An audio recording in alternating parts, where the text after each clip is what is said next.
बिस्मिल्लाहिर्रहमानिर्रहीम। अस्सलाम वालेकुम जी। आज हमारा जो टॉपिक है ये परसेंटेज का सेकंड लेक्चर है।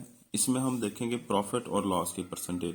अक्सर पेपर में आपने देखा होगा PPSC, FPSC, NTS, CTS, OTS, ITS etcetera जितनी भी टेस्टिंग सर्विसेज हैं वो प्रॉफिट एंड लॉस से रिलेटेड हमसे क्वेश्चन पूछ रही होती हैं। तो जब भी प्रॉफिट और लॉस की बात आती है तो ऑब्वियस ही बात है हमारे माइंड में चीज ये आ जानी चाहिए कि हमने कुछ खरीदा होगा और बेचा होगा। तो इसलिए परसेंटेज ऑफ प्रॉफिट या परसेंटेज ऑफ लॉस ये फाइंड करने से पहले हमें सेल प्राइस क्या होती है, परचेज प्राइस क्या होती है, उसका लॉस हो तो क्या सिचुएशन बनती है और प्रॉफिट हो तो क्या सिचुएशन बनती है, क्या सिनारियो क्रिएट होता है, ये हम पहले देखेंगे। उसके बाद हम ये क्वेश्चंस हैं दो तीन, इसको सॉल्व करेंगे इंशाल्लाह। तो सबसे पहले जो है हम देखते हैं कि सेल प्राइस परचेज प्राइस क्या होती है। हाँ जी, ये जी पहले से मैंने ये चीज़ें आपके लिए सेट कर रखी हैं ताकि आसानी से कम वक्त में अच्छा जो है आप तक नॉलेज पहुंचाया जा सके। तो वही चीज़ पहले मैं कहूँगा, जिन दोस्तों ने चैनल सब्सक्राइब नहीं किया है वो इसको सब्सक्राइब कर लें ताकि कम वक्त में आप ज़्यादा लर्निंग कर सकें। अच्छा जी, अब सेल प्राइस ऑब्वियस ही बात है, आप लोगों को पता है सेल प्राइस का मतलब। सेल प्राइस जब हम किसी, वो कौन सी कीमत है जिसपे हमने कोई चीज़ बेची होती है वो हमारे लिए सेल प्राइस होती है, और हमने खरीदी कितने की है वो हमारे लिए कीमत खरीद यानी कि हमारी परचेज प्राइस होती है। अब जाहिर सी बात है, आप अगर एक 200 रुपीज की कोई चीज खरीदते हैं 200 रुपए की और उसको 210 रुपए की बेचेंगे तो आपने खरीदी सस्ती और बेची महंगी, यानी कि आपकी जो है सेल प्राइस जो है वो ज्यादा है और आपकी परचेज प्राइस कम है। सेल प्राइस आपकी ज्यादा है, आपने 200 की खरीदी 210 की बेची, तो ये 10 रुपए क्या था, ये आपकी सेल प्राइस में जो ज्यादा आपने बेची वो प्रॉफिट है। इट मींस कि प्रॉफिट क्या है फिर। तो प्रॉफिट के लिए आप देख लें, सेल प्राइस जब भी सेल प्राइस परचेज प्राइस से ज्यादा होगी तो ये केस प्रॉफिट का होगा। और इसको एक चीज सुन लें इससे आगे जाने से पहले, परचेज प्राइस हमेशा हमारी 100% होती है, चाहे ये गिवन हो क्वेश्चन में चाहे गिवन ना हो। कंप्लीट वैल्यू जो होती है, जो मुकम्मल वैल्यू होती है, परचेज प्राइस होती है हमारे लिए, और परचेज प्राइस हमेशा 100% होती है। तो अब देखते हैं जी, सेल प्राइस जब जब परचेज प्राइस से ज्यादा होगी, यानी कि कीमत फरोख्त जो है जब ये कीमत खरीद से ज्यादा होगी, आपने 200 की चीज खरीदी 210 की जब बेचेंगे तब नफा होगा, तो इसको प्रॉफिट केस कहते हैं। तो सेल प्राइस से भी देखें, यहाँ पे परचेज प्राइस प्लस प्रॉफिट, इन दोनों को ऐड करेंगे तो सेल प्राइस कितनी होती है परचेज प्राइस से ज्यादा, जितना नफा होता है। तो ये purchase price is equal to, अब इसी को हम क्या कर सकते हैं, घुमा सकते हैं। पहले बात ये कंफर्म कर लें कि सेल प्राइस जो है ये परचेज प्राइस और प्रॉफिट अगर है तो इन दोनों को जमा करेंगे तो सेल प्राइस बनेगी। ठीक है जी। अब सेकंड केस क्या हो सकता है कि उसने आपको परचेज प्राइस ना दी हो, सेल प्राइस दे दे और प्रॉफिट दे दे, तो क्या होगा, आपको पता है परचेज प्राइस का मतलब है कि सेल प्राइस जो है ये ज्यादा है, इस कितनी ज्यादा है, प्रॉफिट के बराबर। तो प्रॉफिट जितना है सेल प्राइस में से माइनस कर देंगे तो आपके पास परचेज प्राइस आ जाएगी आपकी। ये था नॉर्मल न्यूमेरिकल वैल्यूज में। परसेंटेज में भी सेम सिचुएशन होती है जी, ठीक है। सॉरी। अब सपोज कर लिया हमने प्रॉफिट 20% है, ठीक है। तो परचेज प्राइस मैंने पहले बता दिया कि हमेशा 100% होगी, चाहे लॉस है चाहे प्रॉफिट है, चाहे whatever is the condition, purchase price will always be 100%। तो सेल प्राइस अब यहाँ पे देखें is equal to purchase price plus profit, यही फार्मूला। तो यहाँ पे परचेज प्रॉफिट गिवन है 20%, लेकिन हमें पता है कि परचेज प्राइस हमेशा 100% होती है। तो यहां से हम फिर सेल प्राइस क्या कर लेंगे, फाइंड 120% है, तो सेल प्राइस क्या हो जाएगी 120%, हमारे पास यहां से इसका आंसर आ जाएगा। तो इस सेल प्राइस को हम यूज करके आगे परचेज प्राइस भी, अगर ये आपको गिवन है, सपोज सेल प्राइस गिवन है, तो क्वेश्चन कैसे सॉल्व करेंगे ये हमारे पास प्रैक्टिस में अवेलेबल है, हम वहां से देख लेंगे। ठीक है, प्रॉफिट की परसेंटेज ये कैसे फाइंड करनी है ये भी हम देख लेंगे। और ऑनवर्ड हम चलते हैं। अब हमारा केस सेकंड है, वो है लॉस का केस। लॉस तभी होता है जब आपने चीज खरीदी, कीमतें खरीद ज्यादा हो। ये देखें, ये इस तरफ को ओपन हो रही हैं, तो ये कीमतें खरीद ज्यादा है, सेल प्राइस कम है, तो ये लॉस का केस है। ठीक है, और अगेन वही बात, लॉस हो या प्रॉफिट हो मैटर नहीं करता, your purchase price is always 100%। और जब हमने देखा था प्रॉफिट का केस था तो सेल प्राइस क्या थी, ग्रेटर देन 100% थी। प्रॉफिट का केस जब भी होगा तो sale price will be greater than 100%। यहाँ पे मैंने डायरेक्ट लिख दिया था ग्रेटर देन 100% का मतलब क्या था, परचेज प्राइस हमेशा 100% होती है तो सेल प्राइस 100% से यानी कि परचेज प्राइस से ग्रेटर होगी। अच्छा जी, अब चलें नीचे लॉस में। जब लॉस है तो इट मीन्स के नुकसान हुआ। नुकसान हुआ तो सेल जितने की खरीदी वो पैसे रिकवर नहीं हुए, उससे भी कम रिकवर हुए, तो इट मीन सेल प्राइस 100% से लेस होगी। तो इस सिचुएशन में परचेज प्राइस कैसे बनेगी, सेल प्राइस प्लस लॉस। देखें सपोज कर लेते हैं यहां पे हमारे पास 25% लॉस है, ठीक है, तो परचेज प्राइस तो 100% रहती है। अब सेल प्राइस क्या है, हमने 100 रुपए की या 100% जो उसकी वैल्यू है वो चीज 25% उस पर लॉस हुआ है। इट मीन्स कि हमें जब 25% लॉस हुआ तो हमने फिर वो 75% की सेल की। तो ये है पैटर्न, ठीक है जी, लॉस का। तो जब भी लॉस होगा सेल प्राइस जो है वो कम होगी परचेज प्राइस से।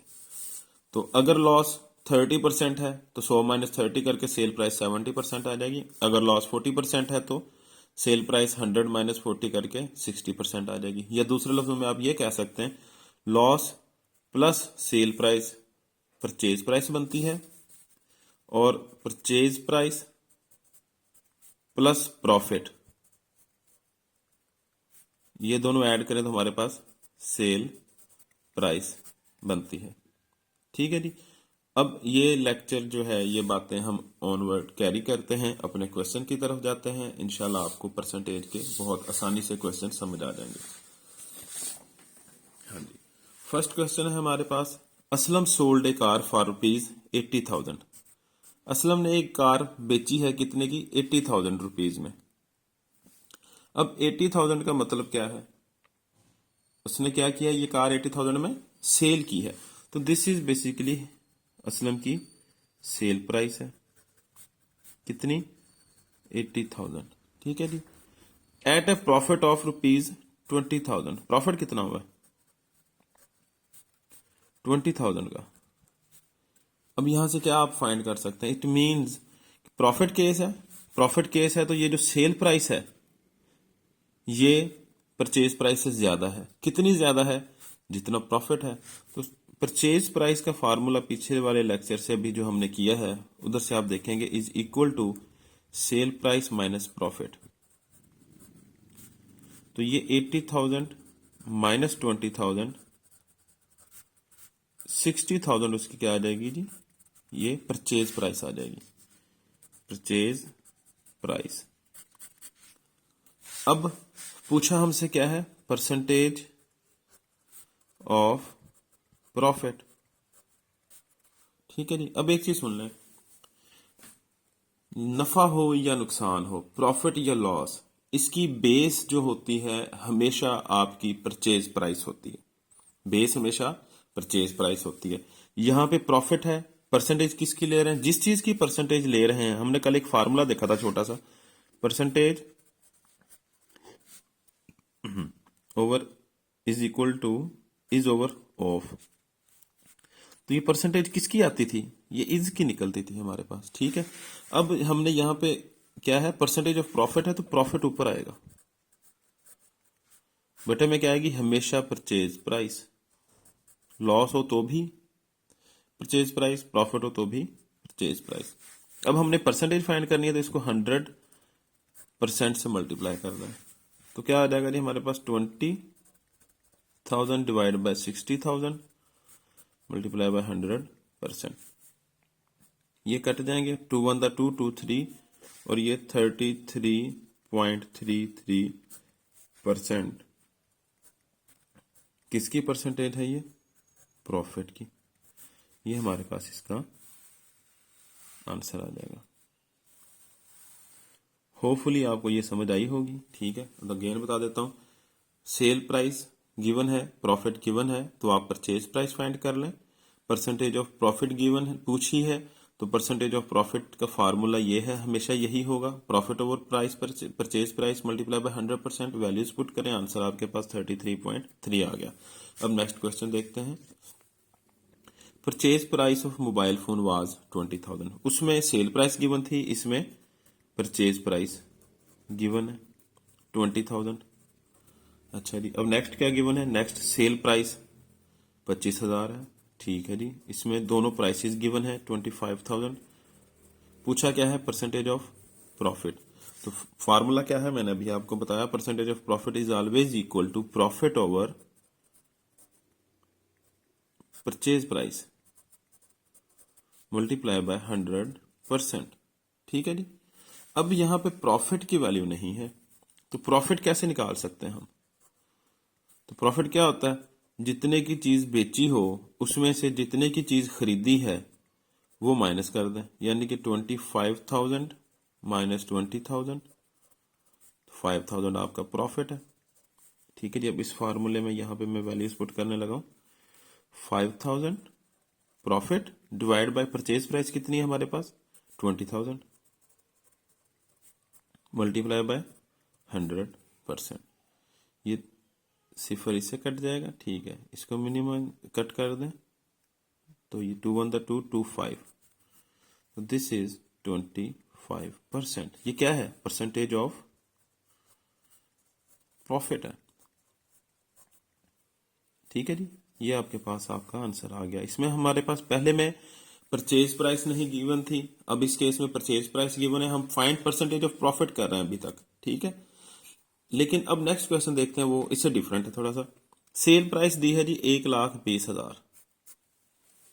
1,20,000 क्या है जी हमारे पास? सेल प्राइस है, और उसने ये खुद ही कह दिया है कि दिस अमाउंट इज 120%। अब यहाँ पे इसका क्या मतलब है, इस क्या कहना चाहता है ये हमें, हम ये अभी देख लेते हैं इसको। उसने कहा ये 1,20,000 सेल प्राइस है, और ये कितने परसेंट है? ये 120% है। ठीक है, अब हमें पता है ये 120% है, तो इसमें परचेज प्राइस भी है, वो कितनी होती है? हमेशा 100%। और इसमें अमाउंट ऑफ प्रॉफिट भी है, तो वो कितनी है? अब वो 20% है। क्योंकि हम जानते हैं जब प्रॉफिट केस होता है तो सेल प्राइस में दो चीजें शामिल होती हैं, एक आपकी प्रॉफिट और सेकंड आपकी परचेज प्राइस। तो इन दोनों को ऐड करके आपकी सेल प्राइस बनती है। तो जब हम ये जानते हैं सेल प्राइस 120% है और परचेज प्राइस हमेशा 100% होती है, तो हम प्रॉफिट की परसेंटेज फाइंड कर सकते हैं। अच्छा जी, अब इसके बाद जो सिचुएशन है, इसको सॉल्व कैसे करना है? सॉल्व कैसे करना है? रिक्वायरमेंट के अकॉर्डिंगली। पूछा क्या है हमसे? उसने कहा जी व्हाट इज परचेज प्राइस। तो हमें पता है परचेज प्राइस 100% है। ठीक है, अब यहां पे एक चीज अगेन बात सुनते जाए, दोबारा रिमाइंड करवा रहा हूं। ठीक है, कंप्लीट वैल्यू का कंसेप्ट हमेशा ये सुन लें कि परचेज प्राइस होती है। तो हमारे पास कल एक फार्मूला था, पिछले लेक्चर में जिन्होंने नहीं देखा वो देखें। Percentage is equal to other value over complete value, या is over of multiply by 100%। ये हमारे पास कल का एक फार्मूला अवेलेबल है। अब इसमें हम जानते हैं कंप्लीट वैल्यू हमेशा कौन सी होती है? परसेंटेज। और हम ये भी जानते हैं यहां पे जो अदर वैल्यू होती है इधर उसकी परसेंटेज आती है। ये कैसे? ये भी मैंने यहां पे आपको एक क्वेश्चन बताया था कि परसेंटेज ऑफ प्रॉफिट फाइंड कर रहे थे, किसकी करनी थी? प्रॉफिट की। इट मींस यहां पे प्रॉफिट ऊपर है तो ये परसेंटेज इसकी थी। तो सेम पैटर्न पे यहां पे जो अदर वैल्यू है उसकी परसेंटेज यहां पे आएगी। तो अदर वैल्यू हमारे पास इस क्वेश्चन में क्या है? Sale price. कंप्लीट वैल्यू क्या है? ये हमेशा हमेशा कंप्लीट वैल्यू परचेज प्राइस होती है, मल्टीप्लाई बाय 100%। ठीक है जी, और यहां पे क्या है? परसेंटेज। ये गिवन है हमें, ये क्या है? ये हमें गिवन है, और ये कितनी गिवन है? परसेंटेज यहां पे आएगी, परसेंटेज ऑफ, सॉरी जी, ये परसेंटेज ऑफ सेल प्राइस। तो हमें पता है परसेंटेज ऑफ सेल प्राइस 120% है। सेल प्राइस बजाते खुद 1,20,000 है। परचेज प्राइस हमने फाइंड करनी है, और क्योंकि परसेंटेज गिवन है तो इसको आप इग्नोर कर सकते हैं या कह दें ये कट गया ऑटोमेटिकली। ठीक, तो ये आपके पास सिचुएशन है, इसको हम यहाँ पे सॉल्व कर लेते हैं।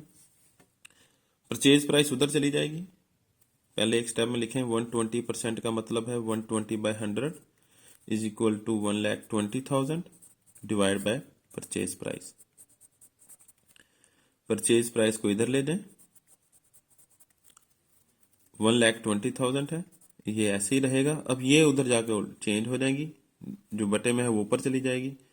100/120, 121, 121 द 130 वैसे आ जाएंगे और ये आपके पास वैल्यू बन गई 1 lakh. This is your purchase price. ये इतना लंबा हमने इसका प्रोसेस किया है, ठीक है। तो एक ये जिसको समझ आ जाए, इससे आपके ऑनवर्ड सारे क्वेश्चन सॉल्व हो जाएंगे। जिसको इस चीज़ की समझ नहीं आई या जिसको इस चीज़ से थोड़ा सा आसान क्वेश्चन चाहता है, वो दोबारा एक क्वेश्चन देख ले। यही हमारे पास क्या था, सेल प्राइस इज 120%, हमने फाइंड क्या करनी थी, परचेज प्राइस। तो इसका माइंड में रख लें एक चीज, जो चीज गिवन है, सेल प्राइस कितनी है 1,20,000, ठीक है, 1,20,000। ये कितने परसेंट थी, ये 120% है। फाइंड क्या करनी है, परचेज प्राइस, वो कितनी होती है 100%। तो एक आसान सा सुनते जाएं, ठीक है। जो चीज गिवन हो उसको उसकी औकात पे डिवाइड कर दें। डायरेक्ट बता रहा हूं, औकात क्या है इसकी, सेल प्राइस की 120 है। फाइंड क्या करना है, परचेज प्राइस वो कितनी होती है 100%, उसको 100 से मल्टीप्लाई कर दें, यहां पे परचेज प्राइस लिख दें 1 लाख। ये डायरेक्ट तरीकेकार है जी, मैंने आपको बता दिया, ठीक है। यानी कि जब भी जो चीज गिवन हो, जिस चीज की वैल्यू गिवन हो और उसी की अगर परसेंटेज गिवन है, ठीक है, तो उसकी वैल्यू को उसकी परसेंटेज पे डिवाइड कर दें, 120 पे डिवाइड कर दिया। और जो चीज फाइंड करनी है, अगर वो 100% है तो 100 से मल्टीप्लाई कर दें, वो 100 से कम है तो कम से मल्टीप्लाई कर दें, 100 से ज्यादा है तो ज्यादा से मल्टीप्लाई कर दें। तो आपका ये क्वेश्चन सॉल्व हो जाए।